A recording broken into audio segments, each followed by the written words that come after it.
Welcome to the Best Advice Podcast with your host, life and love success coach, and author of The Poison of Perfection, Angela Wadley. If you're looking for authentic, no-holds-barred advice about life, love, business, career, or health, you've come to the right place. You'll hear from fascinating guests as they quickly reveal their powerful advice to inspire you to create and live your best life. So get ready, grab a pen, or make a mental note. You don't want to miss this. Hi, and welcome to the show. Hey, Angela. Thanks for having me on. I am really looking forward to this amazing conversation that we have planned for your listeners. When it comes to business, career, love, health, or life in general, if you have ever struggled with a decision, had to figure your way out through something, or just learned a valuable lesson, what is the best advice that you can share? When it comes to love, the best advice that I can share is number one, you have to love yourself. So it's so important, especially those that are having any kind of struggles or difficulties within their relationships, that you need to work on yourself. And what I mean by work on yourself is there's a big piece of awareness here, an awareness of how you feel. Everything we do, we have to look at from emotions. Any unwanted, undesirable emotions that we're feeling, anger, shame, guilt, whatever it is that's coming up, that is your body's way of being like, hey, listen to me. I'm not okay with this. So we start to have that awareness of our emotions. And then the next step is to see what trigger are those emotions linked to. And then when we can dig into those triggers and figure out, you know what? Someone else's words, actions, or maybe it's my own thoughts that are triggering me. What is the meaning of this? So getting into the belief system. Am I being triggered because I have the belief that I'm not good enough, or I'm a failure, or I'm not safe, or no one's hearing me, listening to me? So when we can start to tap into our emotions, what's triggering it, and what's the belief that we've value tagged or associated with that trigger, that's when we can really start to do a huge shift within ourselves, which will then start to shift our relationships and our love. So what we need to do now that we have this awareness of this belief, such as I'm not good enough, what we do with that is we start to unpeel those layers, gently unpeel those layers. And you can do this simply as just start journaling. I am not enough because, I am not enough because, and you fill up a page.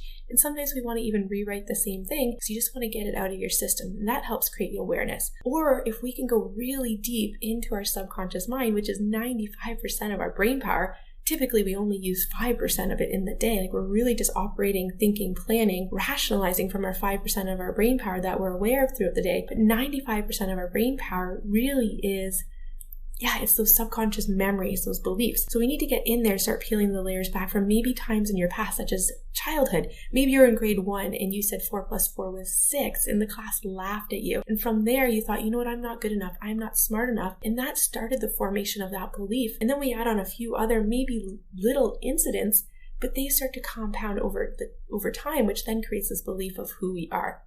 So we need to start to go back to some of those events and really look at those. So some tools would be hypnosis, which I use. Meditation is really powerful. And so we need to go back to those times, start to reprogram them. We can't change our memories, but we start to take our power back over them. And we start to create a new belief system, such as I am good enough.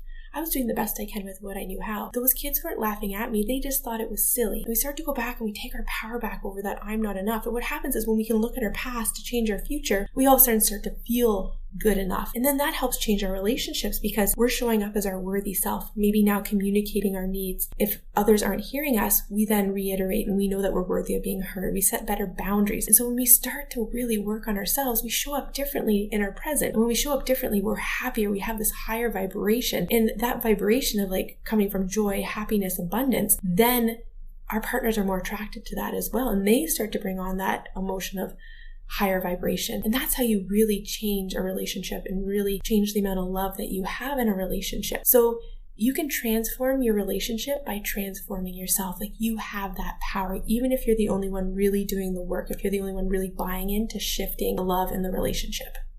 Okay, so if you were a character in a TV show or movie, which character would you be and why? If I were to pick any character from any TV show, I would pick Carrie Bradshaw from Sex and the City. Her character is just so amazing, so empowering.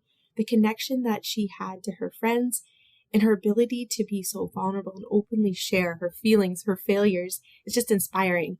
She's so genuine and heartfelt, and I think she's an incredible role model. So that's who I would pick. Thank you so much for being on my podcast. Thanks, Angela, so much for having me. This was a ton of fun. And for any of your listeners who want to learn more, they can reach out to me on any of my social media platforms, which, Angela, I'm sure you below in the show notes, or they can go to www.soulifywellness.com, or I have this great free guide called 3 Ways to Save a Marriage, and they can grab it from www.freemarriageguide.com. Thanks for listening to this episode. Please subscribe and share with someone you care about. To catch all the latest from Angela, go to www.angelawadley.com. Until next time, keep growing and keep going.